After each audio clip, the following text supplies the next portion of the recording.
Welcome to the Alexandra Wenman show. I'm so delighted to introduce one of my most magical friends and soul sisters, Sia-Lanu Estrella, author and channel of the Rainbow Tablets books. And I have both her books here.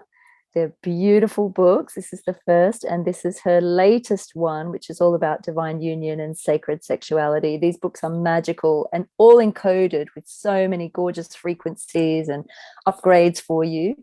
And I'm so excited to announce that Sia-Lanu is one of the keynote speakers and workshop leaders at our Alchymystic event this coming November in Glastonbury. Sia-Lanu, thank you so much for joining me, honey. Oh, thank you so much for having me. It's an absolute honor to be a part of this amazing, amazing event. I can just feel the magic that we're all weaving, and I know that all of the incredible people being pulled forward to co-create with us are just, yeah, bringing so much to the experience, coming with open hearts, and it just feels like pure magic. It's Yeah. like we're opening a big divine diamond portal, aren't we? And that Colm and my intention when we both shared the same vision, and then we had a conversation about it and realized we'd been brought together by spirit, really. And we saw it as really unifying people through unconditional love and the alchemy of unconditional love. And you fit so beautifully into that category, and it's such an honor to have you as part of this event. And really, it's a great big old love in, isn't it? Like, I just can't wait. We're going to get to hug each other and just make magic together, and give people practical tools that they can take away from the event, really, to take into their daily lives, which is exactly what you do in your work, in your offerings, and in your books.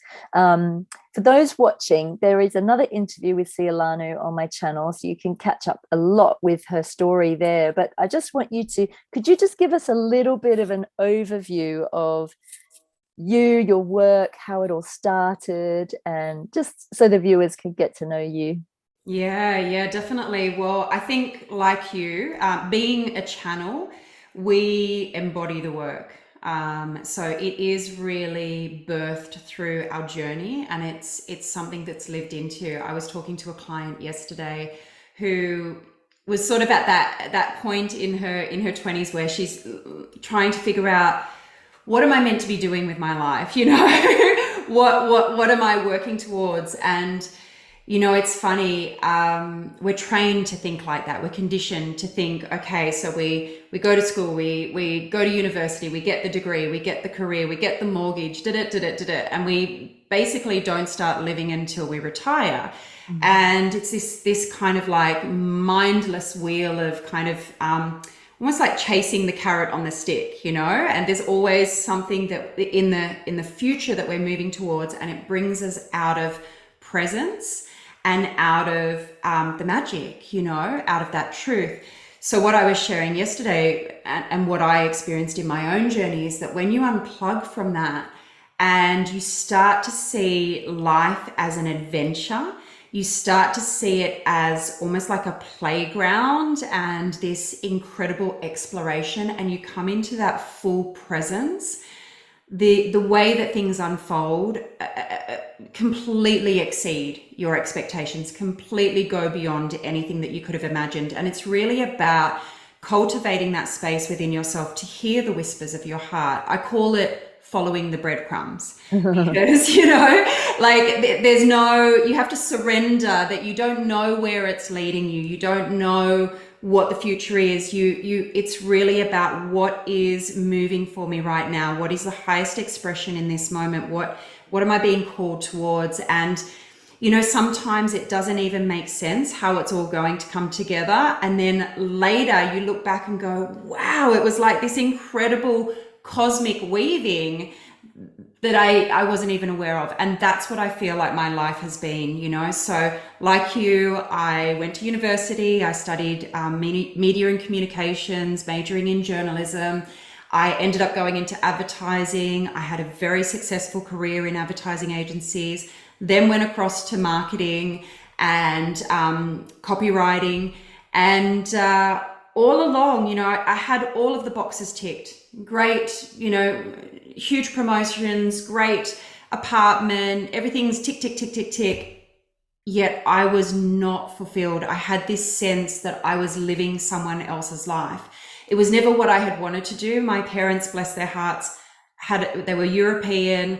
They had that very strong sense of, you know, you can't do this fluffy stuff. Yeah, get a proper job, proper career. Right, you know, and they just wanted the best for me. And so they had sort of pushed me into this cookie cutter life that we've been sold that's what success looks like. My health was failing. I had chronic health conditions. I was deeply unhappy and unfulfilled, even though I was ticking all the boxes. And it got to the point where I was like, I have to start listening. I have to start following this. And there was a point where I made a decision that changed my life. And that decision was to be all in.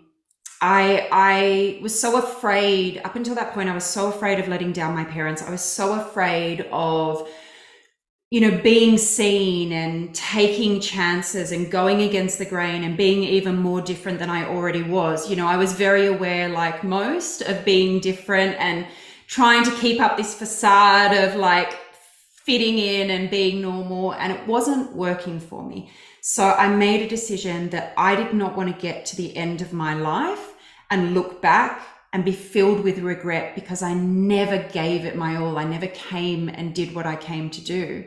So when I made that decision, everything changed. I started going to amazing events like this, you know, filling myself up. I remember being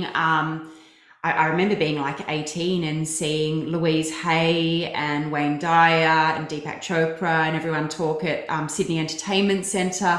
And my team said to me, you're going to be doing that one day. And I was like, there's no way I can, what, you know? But I let that memory come back to me, and I started going to retreats and doing workshops and cultivating this, what was this remembering that was bubbling up inside me. And eventually, the most sacred mountain in Cusco in Peru that I had met a number of times because I've been going back and forth for years, called me to run my first retreat. And I went, and it was amazing. And the mountain said to me, it's time to move here.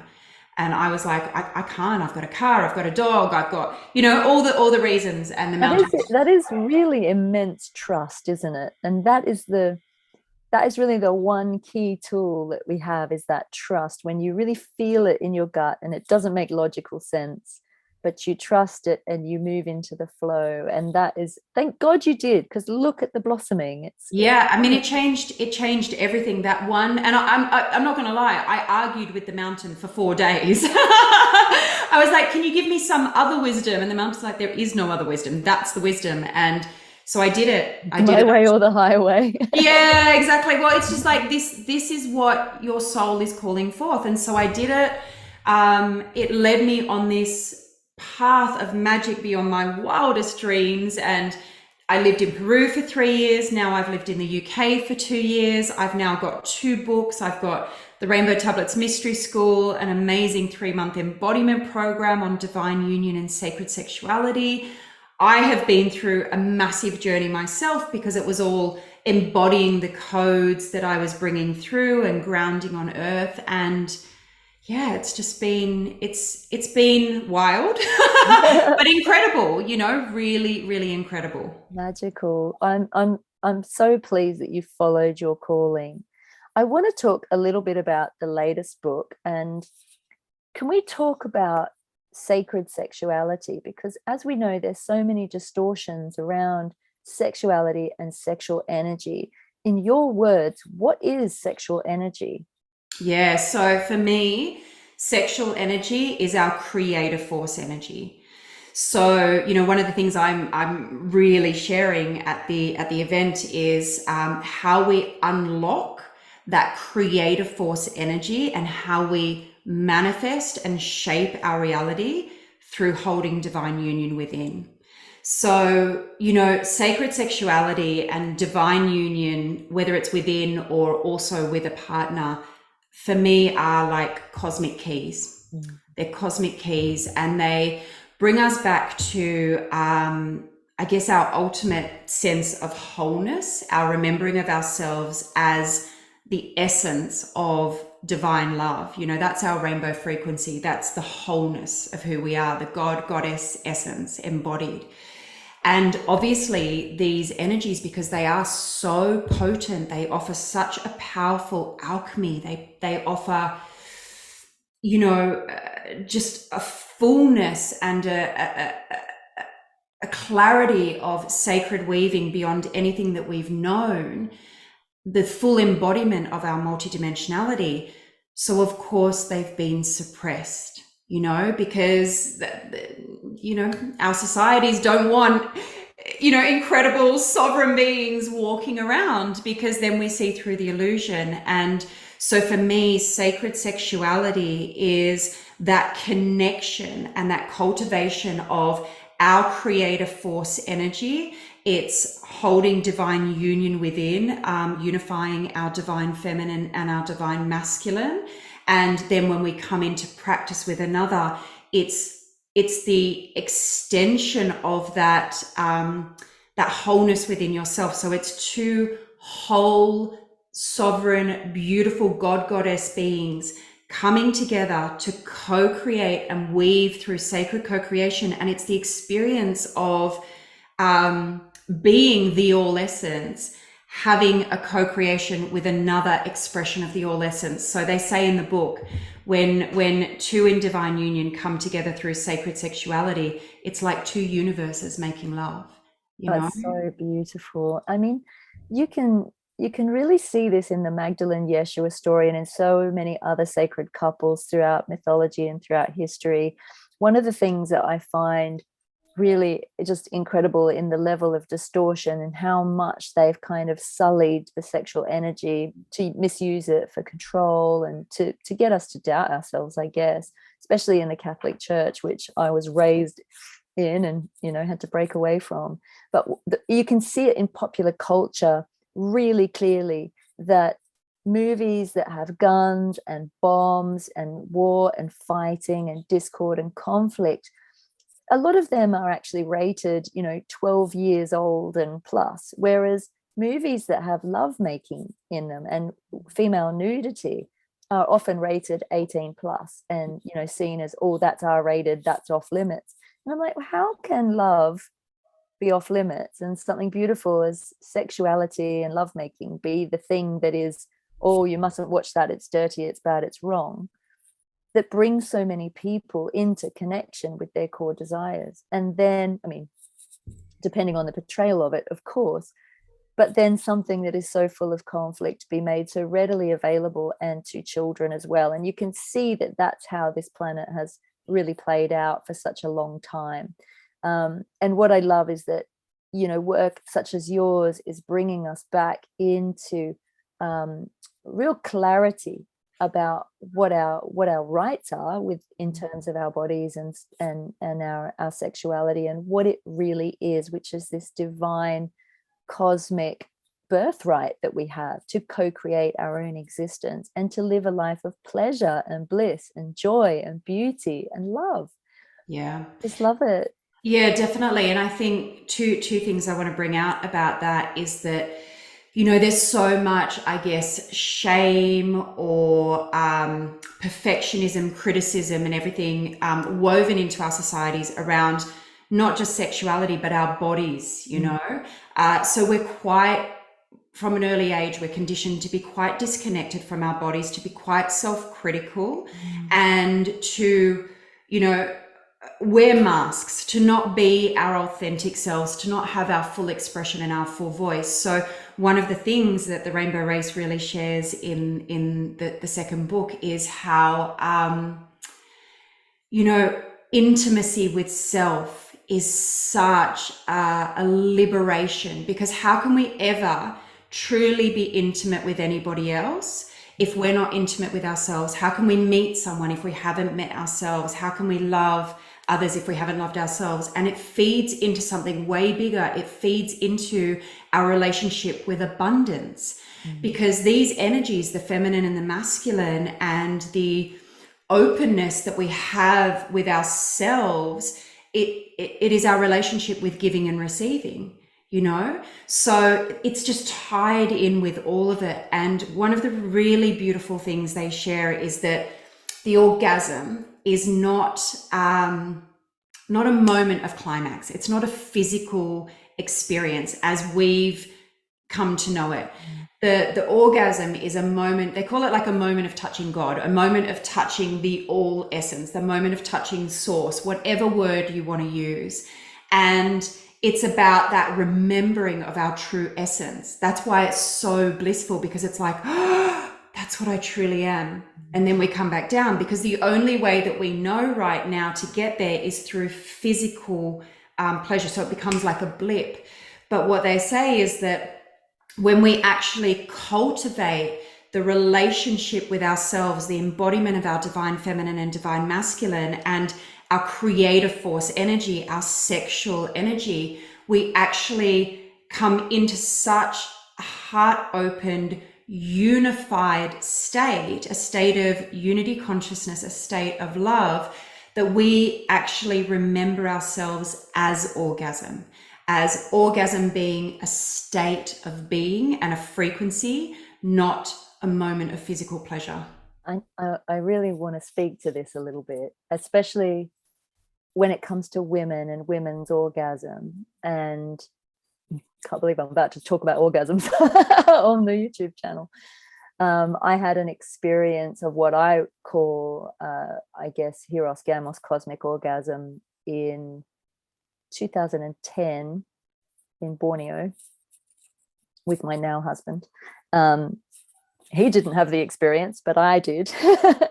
And I've never had it again, but I've never experienced anything quite like it. It was a spontaneous Kundalini awakening, and I shot out the top of my head, and I was connected to the all that is. I was in the cosmos. It was probably the highest state of bliss I've ever experienced. I've had those spontaneous Kundalini awakenings before and since, but not through an intimate sexual act, and not through the orgasm. And I can tell people watching now that the human way we've got used to orgasming is not it. It's not even anywhere close to what it's supposed to be and what it should be. And if we connect to our sexual energy and we really learn how to practice with that sexual energy and learn how to build. I mean, for me, it happened spontaneously, but a lot of things that happened to me in this life, I believe I was kind of trained in previous lifetimes, and then it happens, and then I have to go and retrain myself or remember the ancient wisdom that I had to begin with.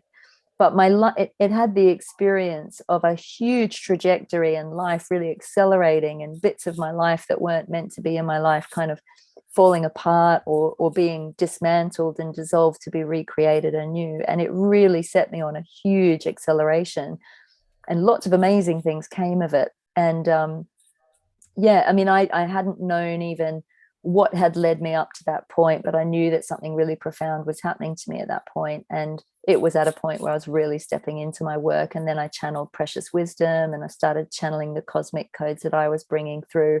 And it was nothing that was connected to the logical mind. So when we talk about being embodied, and it is just really bringing the divine presence through, to me, it's experiencing heaven on earth, but living from that state moment to moment every day, and constantly bringing ourselves back to that state of euphoric bliss and the bliss of being in the body. So many of us are cut off from our bodies. A lot of people are operating from the heart up, and they're all up in their brain, and they're not allowing themselves to really come into love and come into their sexuality and into their earth connection. You know, I know that you and I really see Mother Earth as an extension of our own body, and we live on her, you know, in that state of constant embodied connection. And I always say, like, the point is to walk on the earth as though you are an angel, as though you are a saint, as though you are, you know, every bit of your life is sacred. And I know my dear friend Lorraine Flaherty, who's also speaking at the conference, she say the same thing. Everything you touch is sacred. Everywhere you go, you're blessing the earth. And, you know, we're all, you know, grid workers and earth workers. So I know that for those of you who this might not make sense to, if you start to consciously connect with the earth and all of existence as an extension of yourself and realize that you're the center of your own universe, you will tap into unlimited power for manifestation, which is what Sia-Lanu is really embodying and really teaching here, that creative force energy. It's Yeah. absolutely beautiful. Yeah, and it's not just life changing, it is world changing. It literally changes your whole experience of the world. This is the creation of the new rainbow earth that everybody's like talking about. It does come from that embodiment within. It is that holding. I love that you use that word because they talk about that in the book, I paradise. haven't read it yet. Yeah. Obviously just tapping in Exactly. Exactly. Holding paradise within, and then that's how we create paradise externally. And, one of the big things is we are conditioned from the time that we are so young to either embody or to accept the projections of the wounded feminine and the toxic masculine. Everywhere we look, we don't see the divine feminine and the divine masculine. It's all been distorted and suppressed. So as we come into the war of the sexes, right? This war of the sexes and all the different boxes that they're now asking people to put themselves in. It's all of it. And this just disconnection from the body and over association with, gender or sexuality, and like really bringing people out of that embodiment. And I mean, it's mind-blowing how deep it goes. They do share in the book about like the depth of these programs and distortions so that we can illuminate ourselves and we can unplug from them. Because as we start to say, that's not my truth, that's not my truth, and we become aware of those triggers and those behaviors that play out, we can actually heal the wounded feminine and the toxic masculine and come into the divine forms. And this is why I say, the divine feminine, the divine masculine, and then holding them in divine union within is a cosmic key. It literally unlocks that creative force. It unlocks that, as you said, I mean, it is, for those of us who have experienced that sense of being orgasm, or have had that moment of being in true divine union, sacred sexuality with another, or even working with it with ourselves. We don't have to be in partnership. We are whole beings. We're whole within ourselves. Right? So we're the holy child, really. I always talk about it as you're birthing yourself back to your original innocence and your original divine blueprint. And that's the union within. And there's a mantra that's been coming through in a lot of my sessions for my clients as a reminder, and it's really present right now, which is, I am innocence, goodness, and love embodied, personified. That is who I am. And anytime you go into self-doubt or you think yourself lesser than or unworthy, I am innocence, goodness, and love personified. I deserve all the fruits that this universe has to offer. And it's very powerful, very aligning. It's sort of, they and I know you get this too, they keep saying the time is now. So the more you can bless the now moment and just be in gratitude for where you are, the more that unfolding takes you on that paradise path. Yeah, and I love that you share that, because the way it flows through me is through the purity codes. I've shared the purity codes, which is that return to purity of heart and intention, purity of voice, and purity of vision. So at the beginning of any of my deeper programs, like the Rainbow Tablets Mystery School or the 3-month Divine Union and Sacred Sexuality Embodiment Program, I get people to do those triple activations, because weaving, what we're talking about here, the creative force, the sacred sexuality, the divine union within, it is the embodiment of our multidimensionality, and it is our most pure magic. It's a magic beyond anything the world has known in times that we can remember, and it comes from that purity. Like I love that word, the innocence, it's that purity of when we are love, everything that we create is love and is of love. So there's no ill intention, there's no misusing, there's no any of that. It's like when you come back to that purity of who you really are, of that divine love essence, everything that you create and everything that you walk and everything that you transmit and emanate from yourself is love and is of love. Yes, love. That's what I've written about in Archangel Alchemy Healing as well. And it's that you are the one flame. There's a lot of distortion around at the moment as well around the twin flame energies, obviously. And, you know, my guides say it's not twin flame. And I think there's been quite a lot of kind of false teachings riding on that twin flame moniker or label. And so they've said to me, use the one flame, talk about it as the one flame, because it is union within first and foremost. We are embodied divine, masculine and feminine within ourselves. And when you realize that, you bring those two forces together, you are that one divine flame, which I would call the diamond flame, and you would probably call the rainbow flame, or, you know, it's that one divine energy that is every spectrum, it's multidimensional, it covers everything. And it's just pure, divine, sacred, unconditional love. And when you literally walk as that, and everything that you do embodies that, that's where it's so charged up with miraculous energy, isn't it? You don't need to lean on anyone or be lent on. You know, we've been taught to be so codependent in our society, and we've been taught all kinds of things. Women are not allowed to get angry. Men are not allowed to get sad. Women especially, we've been taught these sort of fantasy notions of the knight in shining armor coming along to rescue us and support us, and to be that self-supporting is really where it's at. And if you're in a relationship, to be able to do that within relationship to another and grow and evolve together. Yeah. And it's so true. I mean, how many times have you heard people say, oh, my partner completes me? And whenever I hear that, I'm like, well, this relationship's doomed. Don't expect it of them. Yeah, because it's based on a form of energetic vampirism. You know, it's like where someone is feeling incomplete within themselves and they need someone else to fill that void within themselves. And that might feel very magical to begin with, but ultimately it descends into a really egoic battle for energy, you know, and it becomes that there's a lot of expectations and attachments. You're not doing what I'm expecting you to do or what I need you to do. And it's this battle there's this one little pool of energy that two are trying to sustain themselves from, and it becomes this battle for it. So it never works.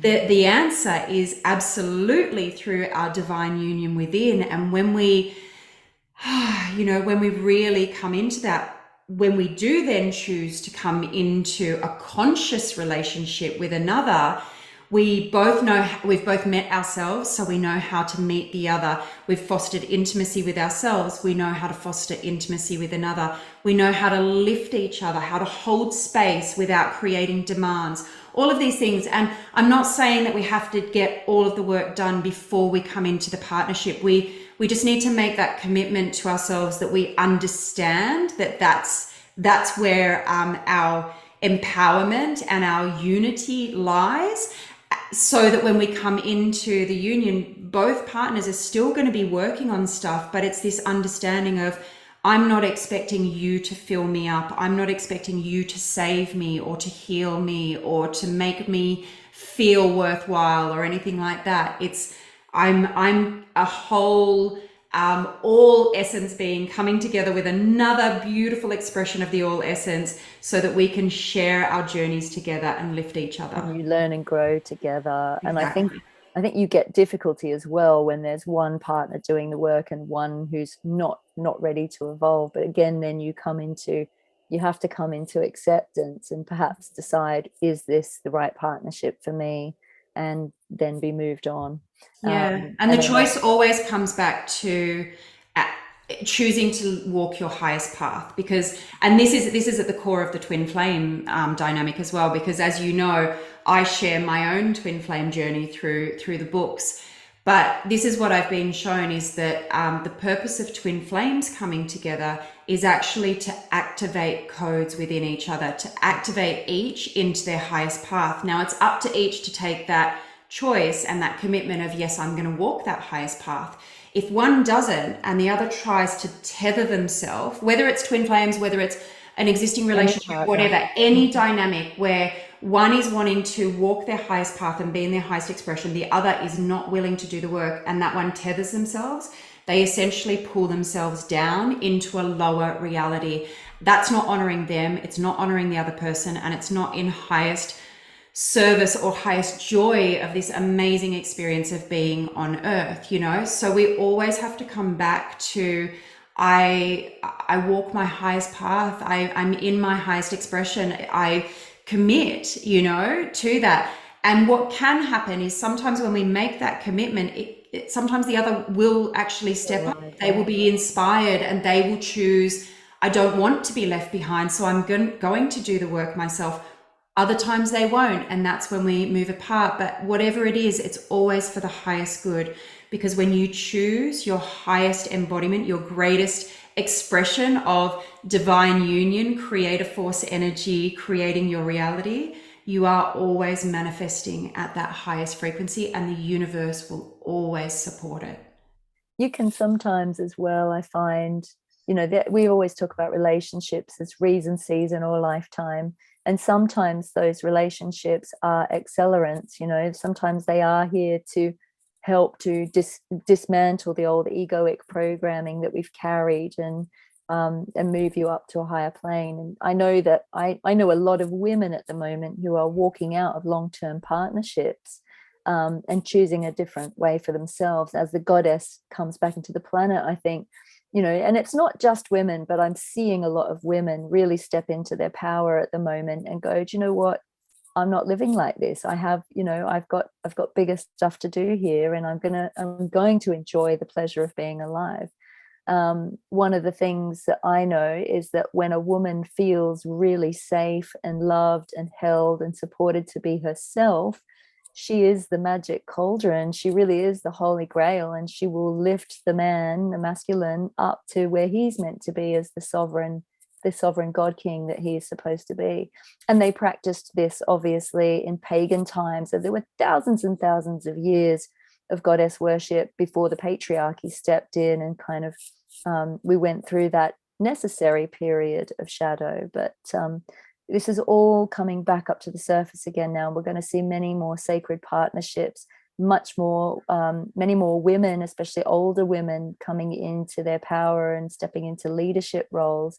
And we've got basically the goddess priestesses. We're all stepping up and out now, yourself included. And I know so many of us who are really coming into our own and not being able to be.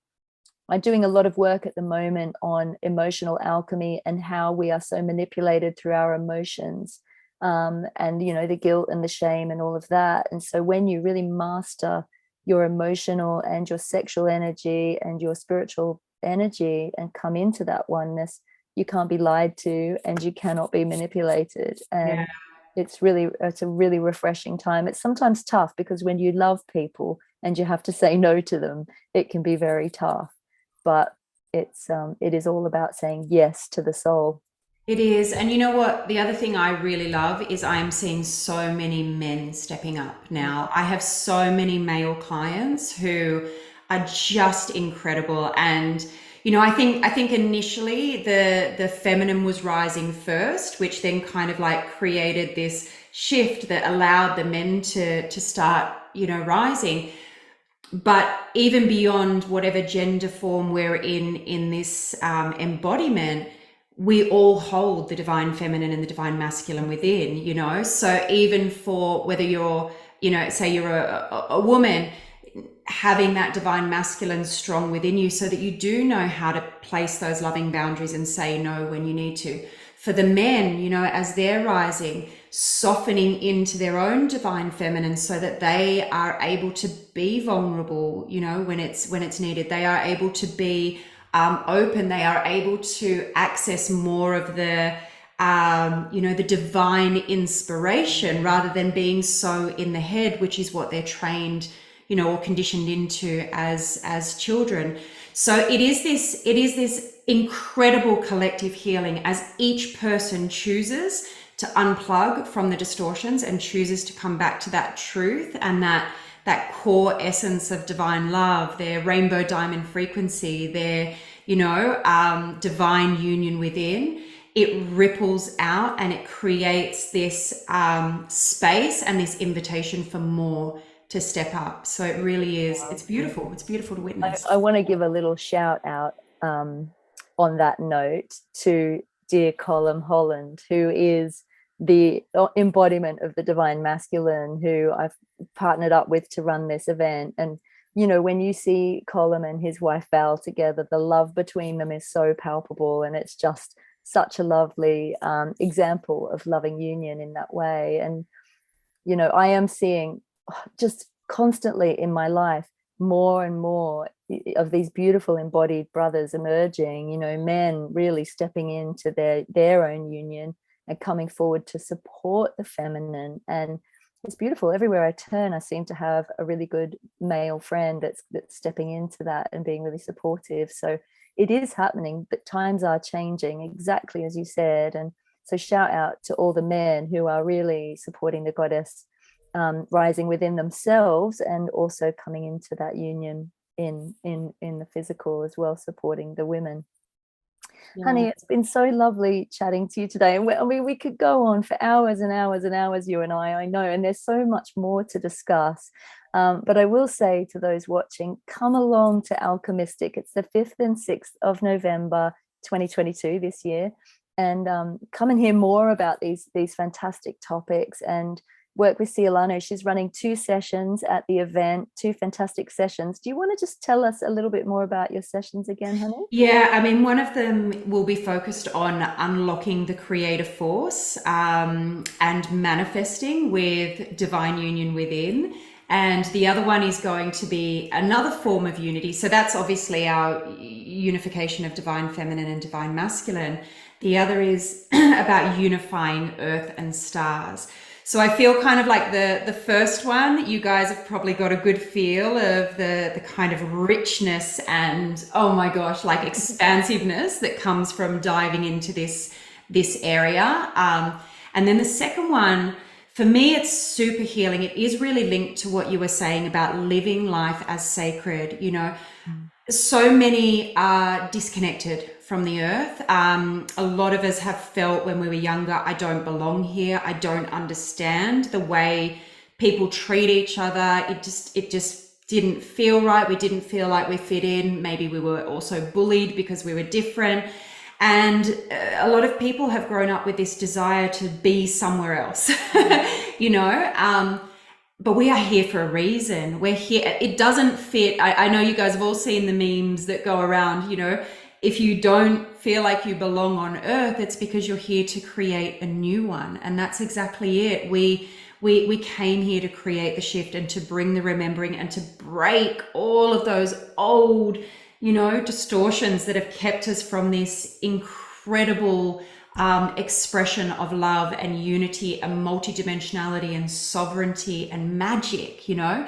So one of the other really big keys of awakening our magic is to unify earth and stars, to know how to be connected with the earth, to be grounded, and not just grounded in the terms of, oh yeah, I stood on the ground with bare feet for 20 minutes. That's wonderful, don't get me wrong, but actually genuinely grounded so that you've got a really stable container. You are really working with the power and the alchemy of your body. I mean, that's a whole other thing that I could get into. We're talking about that this morning, you know, like holding that container so that this incredible remembering, this cosmic wisdom that we are bringing through and restoring and awakening within ourselves, because we all hold the cosmic wisdom within, but we need that foothold, that container to hold it grounded on earth.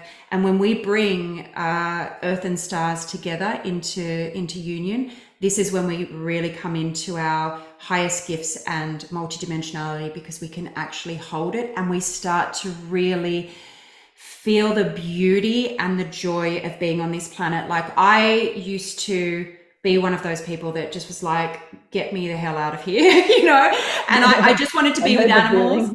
Yeah. And I just wanted to be with animals. I didn't understand. It was just 11:11 on the clock while you were talking about that unification of earth and stars within, by the way. Can we just honor that for a moment? I love that. I love that. Yes. So, yeah, I used to be one of those people, and now I am filled with such love and joy and gratitude for this experience. There's nowhere else I would want to be. I'm connecting with amazing people like you and all the people who are going to attend the event. Like, we're all finding each other. We're all like, yes, it's like that amazing, Cosmic like, community coming back together, isn't it? yeah. Reweaving the new earth together, and it's just Yeah, it's everything that we have been working towards for lifetime after lifetime. This is the moment. This is the moment. I mean, we've waited so long for this. It's joyous. And so that's what we start to unlock when we really unify Earth and stars. And that's something the first book really looks at, the Rainbow Tablets Journey Back to Wholeness. I love it. Oh, Angel, it's been an absolute gorgeous pleasure to talk to you as always, and I can't wait to see you in person. And just remind everyone of your website. Yeah, so it's Sia-Lanu Estrella.com. Yeah. And I'll share all the links below. I think so, 'cause my name's not so easy to spell, but Sia-Lanu Estrella.com. They can have a look. I've got some beautiful, all of the work I do is deep embodiment, like I embody the codes that I bring through, and it really is about living and breathing life as sacred, living and breathing as the God Goddess essence, so I can't wait to co-create with you in this event. I'm so excited. Thank you so much for having me. Me too, Angel. Thank you so much for being here. And to everyone watching, I hope you've enjoyed this chat with Sia-Lanu. Please leave your comments below. I'd love to hear what you think of what we've spoken about today. And please do get your hands on her amazing books. Really, honestly, a road back to wholeness right here in your hands. And come and see us in November. I'll put the links below as well. There's early bird tickets available till the 1st of September, and you get a £50 discount as well. So can't wait to see everyone. Have a gorgeous day. Thank you so much for joining us, and see you soon.